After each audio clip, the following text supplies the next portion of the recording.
We got day 302, and that is John 11. Now a certain man was sick, named Lazarus, of Bethany, the town Mary and her sister Martha.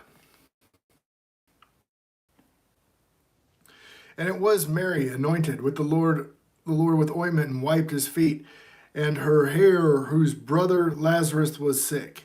Therefore his sister sent unto him, saying, Yeshua, behold, we whom thou lovest is sick. And when Yeshua heard that, he said, This sickness is not unto death, but for the glory of Jehovah, and that the Son of God might be glorified thereby. Now Yeshua loved Martha and her sister and Lazarus. And when he had heard therefore that he was sick, he abode 2 days still in the same place where he was. Then after that saith he to his disciples, Let us go to Judea again. And his disciples said unto him, Master, the Jews of late sought to stone thee, and thou goest whither again? And Yeshua answered and said, There are not 12 hours in a day. If any man walk in a day, he stumbleth not, but he seeth but the light of his world. Are there not 12 hours in a day? If any man walk in the day, he stumbleth not, because he seeth the light of this world. But if a man walk in the night, he stumbleth, because there is no light in him. So if there's no light in you, you stumble. Stick with me and we'll get to the light part. That'll be... Well, it started in John 3. Goes for 1 John, we get the answer where that comes from.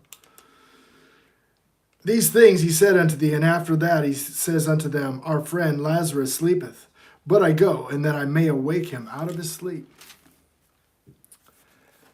Then said his disciples, Lord, if he sleep, he shall do well.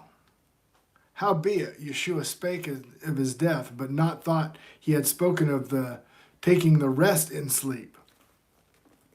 So they thought he was just sleeping. Then Yeshua said unto them plainly, Lazarus is dead. And I am glad for your sakes that I was not there, to the intent ye may believe. Nevertheless, let us go unto him. And then Thomas, which is called Didymus, unto his fellow disciples, Let us also go, that we may die with him. Then, when Yeshua came, he found that he had laid in the grave 4 days already, and Bethany was nigh unto Jerusalem, about 15 furlongs off. And many of the Jews came to Martha and Mary to comfort them concerning her brother. And Martha, as soon as she heard Yeshua was coming, went and met him. And Mary sat still in the house. And Martha said unto Yeshua, Lord, if thou hadst been here, if thou hadst been here, my brother had not died. But I know that even now, whatsoever wilt thou ask of God, God will give thee. And Yeshua said unto her, Thy brother shall rise again. Martha said unto him, I know that he shall rise again in the resurrection at the last day. The last day, the Lord's day, the day of judgment. Where we get this idea that we die and go to heaven. No, you die, you go to sleep, then you're resurrected on the last day to stand before in judgment. It's also spoken about by Job. Job says the same thing.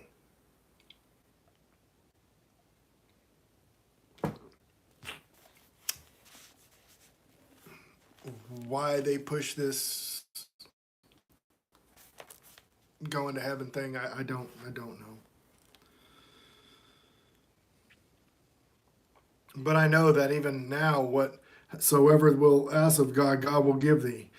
And Yeshua said unto her, Thy brother will rise again. And Martha said unto him, I know that he shall rise again in the resurrection on the last day. Yeshua said unto her, I am the resurrection and the life. that he believeth in me, though he were dead, he shall live.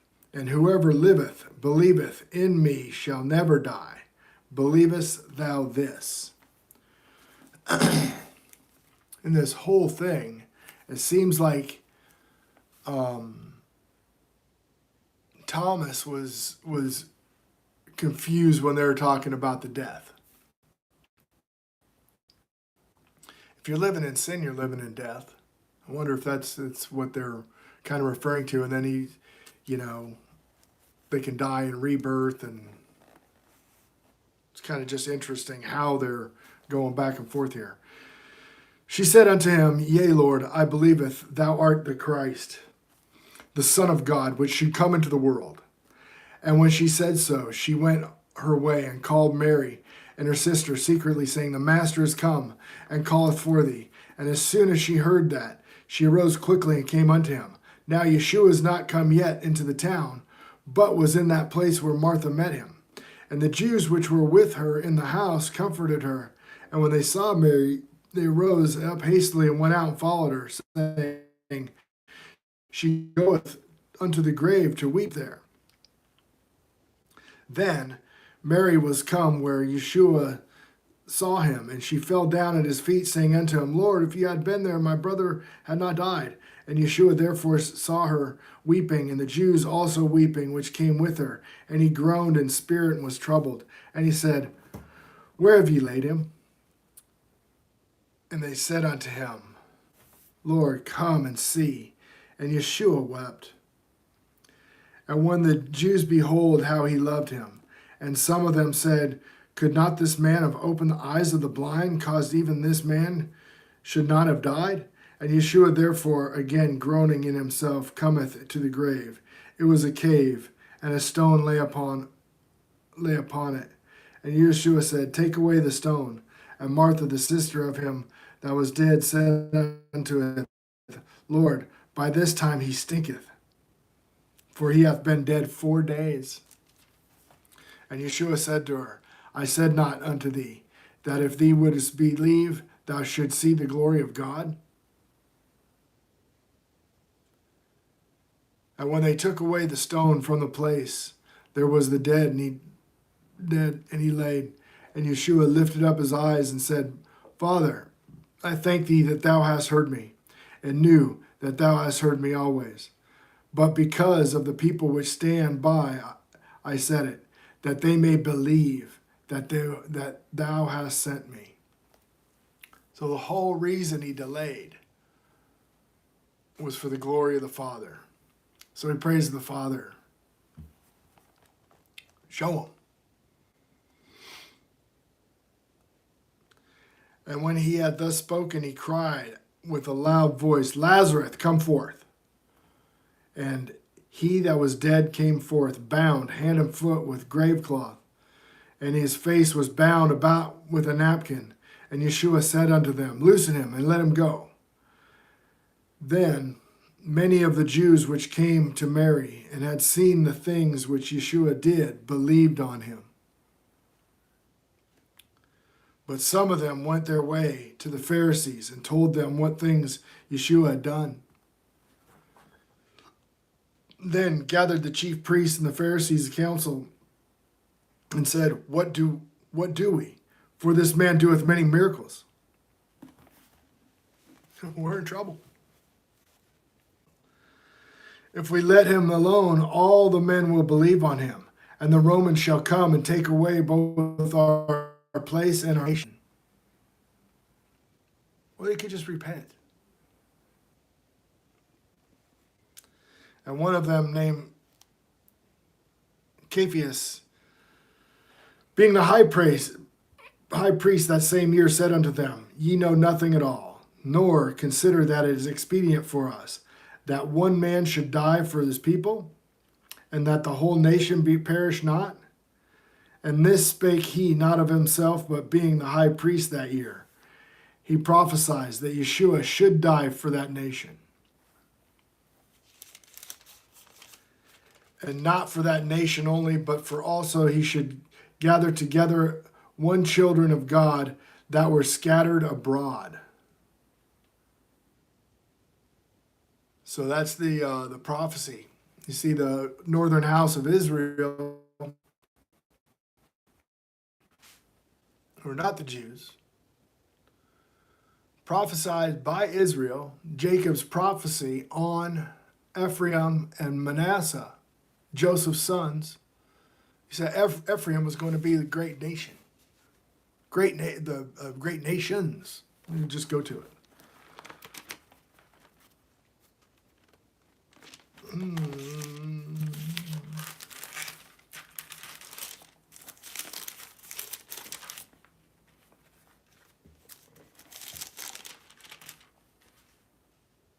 And Joseph said unto her, Not so, my father, for this is my firstborn.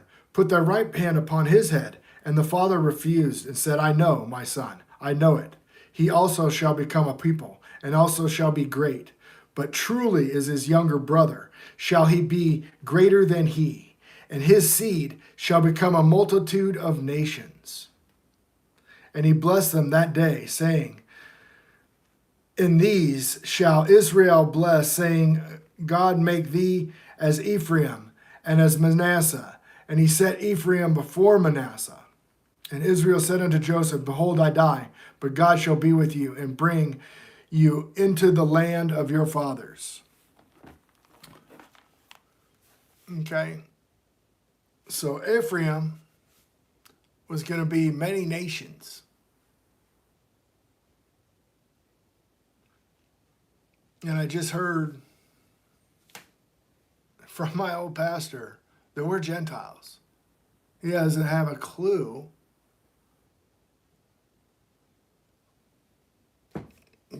what's going on right here.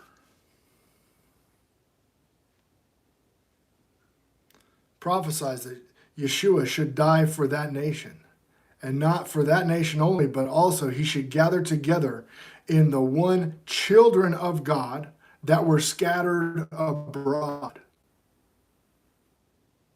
They were scattered abroad in 2 Kings 17 through 25. Because they went into the forest and they cut out a tree and they decked it with silver and gold and brought it into their homes. It's called an Asherah. It's one of the things they were doing. They were also having festivals outside of Jerusalem. I was having feasts outside of Jerusalem. And they made altars in Bethany and Dan. That's a no-go. Jeroboam assigned priests outside the Levitical order because the Levites weren't going to have any part of feasting outside of Jerusalem. So he assigned priests, just any old Joe. And they did their own thing. They did their own thing unto God, and they did their own thing unto other gods. So they were all over the place. Kind of like here.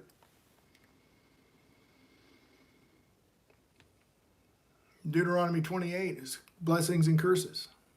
Leviticus 26 is blessings and curses. Just take a read through that. Then take a look outside. Then that day forth they took counsel together and put him to death. Yeshua therefore walked no more openly among the Jews, but he went hence into the country near the wilderness, into the city called Ephraim, where he continued with his disciples. And the Jews' Passover was nigh at hand, and many went out of the country up to Jerusalem before the Passover to purify themselves. Then sought they for Yeshua, and spoke among themselves as they stood in the temple, What ye think? That he should come, that he will not come to the feast? Now both chief priests and Pharisees have given the commandment, that if any man knew where he were, he should know it, that he might take him. So the word goes out, the bolo, be on the lookout. So they're after him. Because he's rising people from the dead.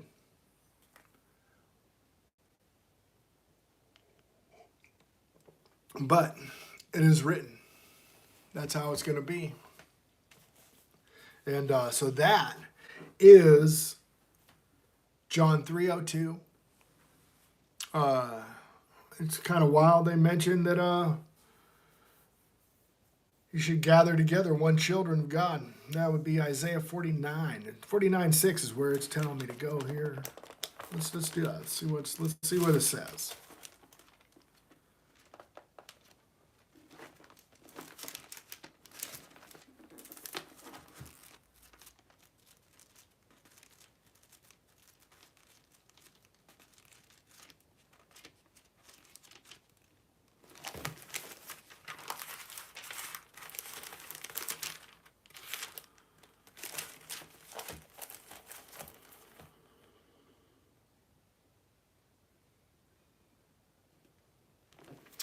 And he said, "It is a light thing that thou should be my servant to raise up the tribes of Jacob, to restore the preserve of Israel.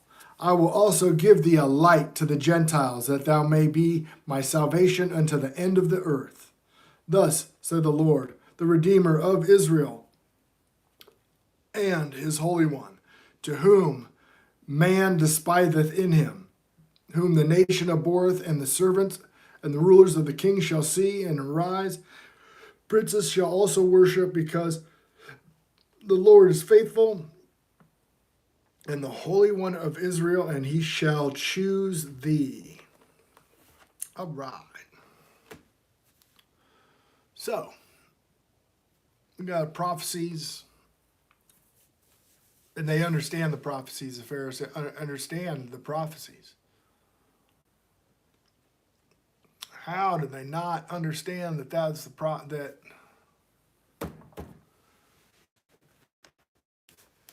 he was in the Deuteronomy 18 prophecy that Moses wrote?